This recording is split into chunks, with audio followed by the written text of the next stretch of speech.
Hello friends. Example number 8.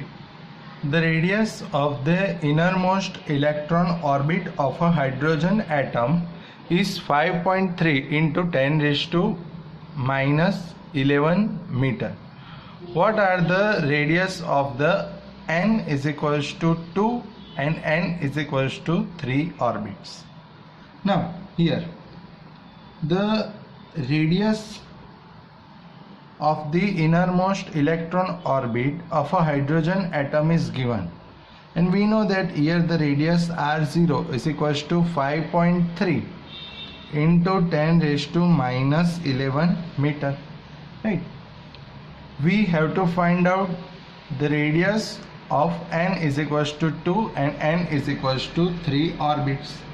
Now we know the formula that radius of the electron in nth orbit is given by Rn is equals to n square r0, right? So the radius of the electron in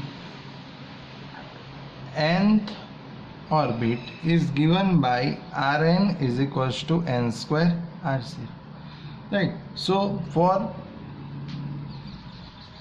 n is equals to 2, r2 is equals to 2 square r0, right, which is given by 4 r0. So 4 into r0, 5.3 into 10 raised to minus 11. So we get r2 is equals to 2.1 into 10 raised to minus 10 meter, right? Okay, now for n is equals to 3, so r3 is equals to n square, which is 3 square r0, so 9 r0. So 9 into 5.3 into 10 raised to minus 11. So r3 is given by 4.7 into 10 raised to minus 10 meter, right? So this is very easy example. Only we have to know the formula, right? The radius of the electron in nth orbit Rn is equals to n square r0, right? So if we know the formula, then we can easily calculate the radius of any orbit, right? Now example number 7a. Using the Bohr's atomic model, calculate the speed of electron in a hydrogen atom in n is equals to 1, 2 and 3 levels. And b. Calculate the orbital period in each case of these levels, right? So we already discussed about the Bohr's model, right? And we know the formula of speed, right? The speed is given by k square into 2 pi upon nh, right? So we know that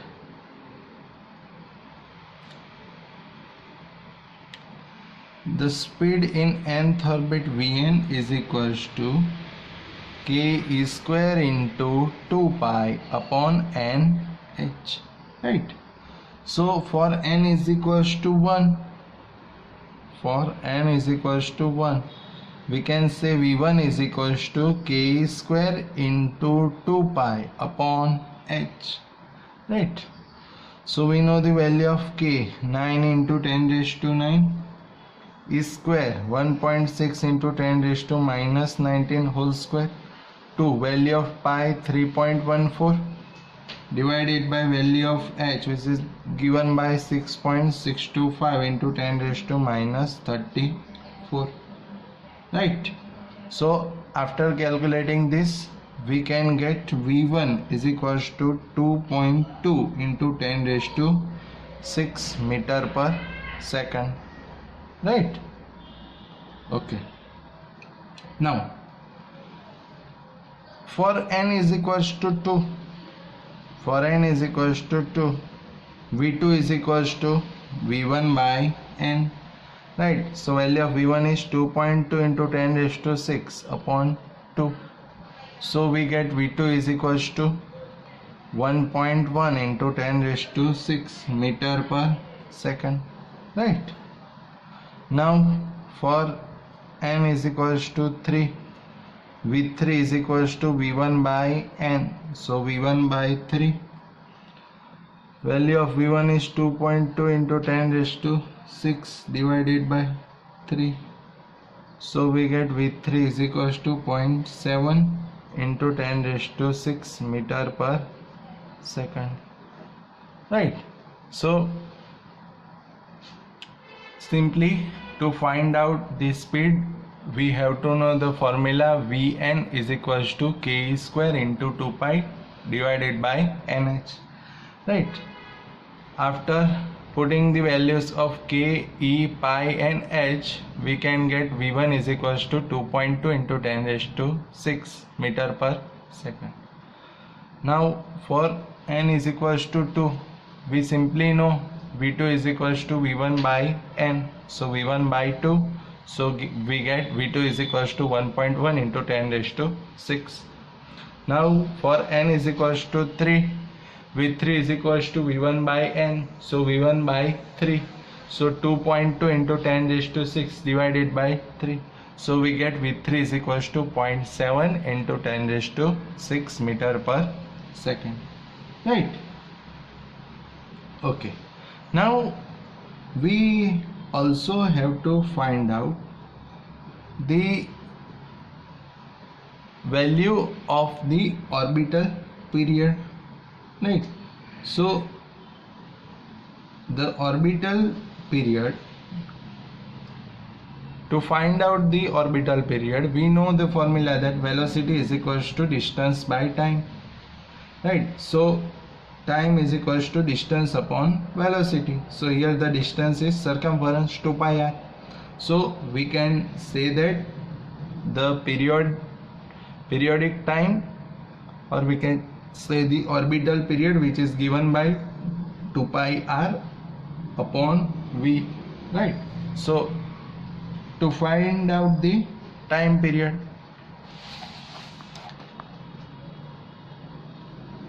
so the time period for n is equals to 1, so for n is equals to 1, t1 is equals to 2 pi r1 upon v1, right? So 2, value of pi is 3.14 into the radius. We know the radius of Bohr's model, we know that the value of radius is 0.53 Armstrong, so 0.53 value of Armstrong in meter, so 10 raised to minus 10.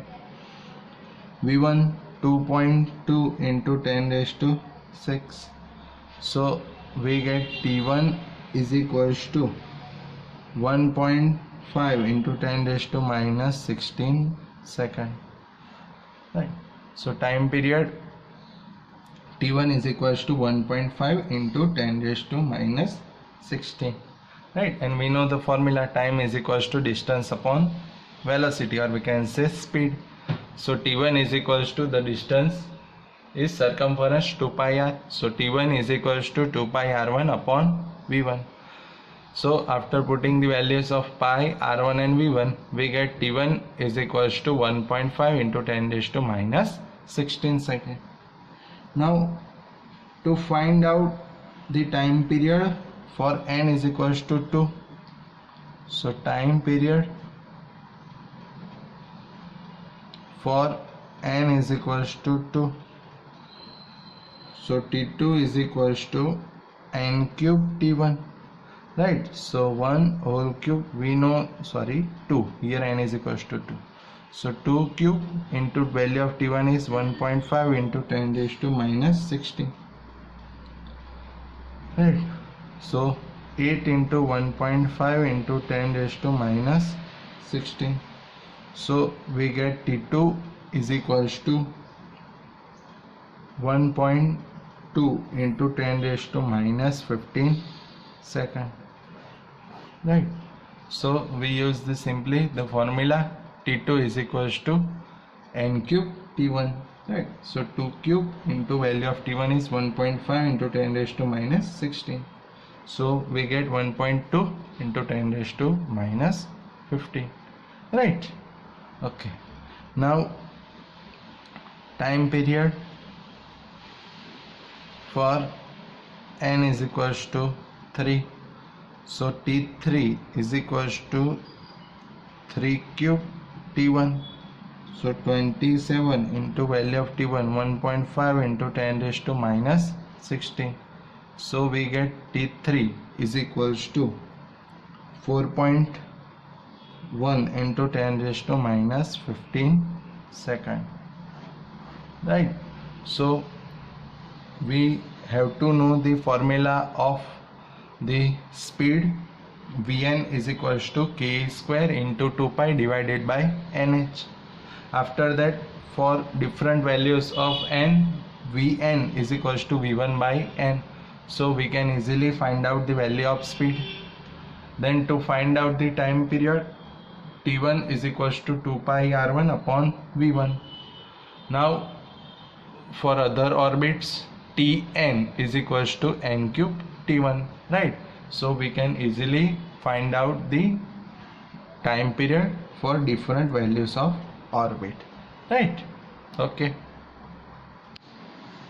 Illustration 1. In the Rutherford's nuclear model of the atom, the nucleus radius about 10 raised to minus 15 meter is analogous to the Sun, about which the electron moves in an orbit, the radius 10 raised to minus 10 meter, like the Earth orbits around the Sun. If the dimension of the solar system had the same proportions as those of the atom, would the Earth be closer or farther away from the Sun than actually it is? The radius of Earth's orbit is about 1.5 into 10 raised to 11 meter, and the radius of Sun is taken as 7 into 10 raised to 8 meter. So here the condition is same as the electrons are moves around the atom, or we can say around the nucleus. Same, the Earth moves around the Sun. So here we know the radius of nucleus 10 raised to minus 15, and the radius at which electron moves is 10 raised to minus 10. So here we can say that the radius of the electron orbit is 10 raised to minus 10 and the radius of nucleus is 10 raised to minus 15. So we can say that the radius of Earth's electron's orbit is 10 raised to 5 times larger than the radius of nucleus, because the radius of nucleus is 10 raised to minus 15, right? And the radius for electron is 10 raised to minus 10. So we can say that here the radius of the electron's orbit is 10 raised to 5 times larger than the radius of nucleus. So we can say that the radius of Earth's orbit upon the radius of Sun is equals to 10 raised to 5, because the condition is same. So we can say that the radius of Earth's orbit is 10 raised to 5 times than the radius of Sun. Here we know the radius of Sun, 7 into 10 raised to 8. So 10 raised to 5 into 7 into 10 raised to 8. So the radius of Earth's orbit is 7 into 10 raised to 30. So here the radius of Earth's orbit is 7 into 10 raised to 13 meter. But here in the question, Earth's orbit is 1.5 into 10 raised to 11. So we can say that it is 100 times larger, right? So we can say that the Earth would be 100 times farther away from the Sun, right? So again we know the radius of nucleus 10 raised to minus 15, the radius of electron 10 raised to minus 10 meter. So the radius of the electron's orbit is 10 raised to 5 times larger than the radius of nucleus. So here the condition is same. So the radius of Earth's orbit is 10 raised to 5 times than the radius of Sun. So we get the radius of Earth's orbit is 7 into 10 raised to 13, where the actual radius is 1.5 into 10 raised to 11. So we can say that it is 100 times larger, right? Okay. Illustration number 6. Using the Rydberg formula, calculate the wavelength of the first 4 spectral lines in the Lyman series of hydrogen spectra. Now here we have to find out the wavelength for the Lyman series, and we know the formula of wavelength. Lambda IF is equals to Ni square upon Ni square minus 1 into 913.4 into 10 raised to minus 10 meter, right? Now if we put Ni is equals to 2, then we get a wavelength of alpha line, right? So first of all, wavelength of alpha line, right? So lambda 21, so 2 square into 913.4 into 10 raised to minus 10 divided by 2 whole square minus 1. So 4 into 913.4 into 10 raised to minus 10 divided by 4 minus 1, right, which is 3. So we get lambda 21 is equals to 1217.8 into 10 raised to minus 10 meter, right? Now if we put Ni is equals to 3, then we get wavelength of beta line. So lambda 31 is equals to 3 square into 913.4 into 10 raised to minus 10 upon 3 square minus 1. So 9 into 913.4 into 10 raised to minus 10 divided by 9 minus 1, 8. So we get lambda 31 is equals to 1027.5 into 10 raised to minus 10 meter, right? Now if we put Ni is equals to 4, then we get gamma line. So wavelength of gamma line, so lambda 41, so 4 square into 913.4 into 10 raised to minus 10 upon 4 square minus 1. So 16 into 913.4 into 10 raised to minus 10 divided by 16 minus 1, 15. So lambda 41 is equals to 974.3 into 10 raised to minus 10 meter, right? Now if we put Ni is equals to 5, then we get wavelength of del line. So wavelength of del line,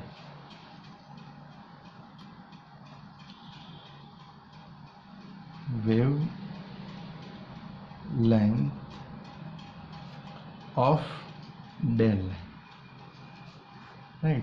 So lambda 51 is equals to 5 square into 913.4 into 10 raised to minus 10 divided by 5 square minus 1. So 25 into 913.4 into 10 raised to minus 10 divided by 24. So we get lambda 51 is equals to 951.4 into 10 raised to minus 10 meter. So these are the different wavelengths for the first 4 spectral lines in the Lyman series. of the hydrogen spectrum, right? Again, we know the formula of the wavelength. Lambda IF is equals to Ni square upon Ni square minus 1 into 913.4 into 10 raised to minus 10 meter, right?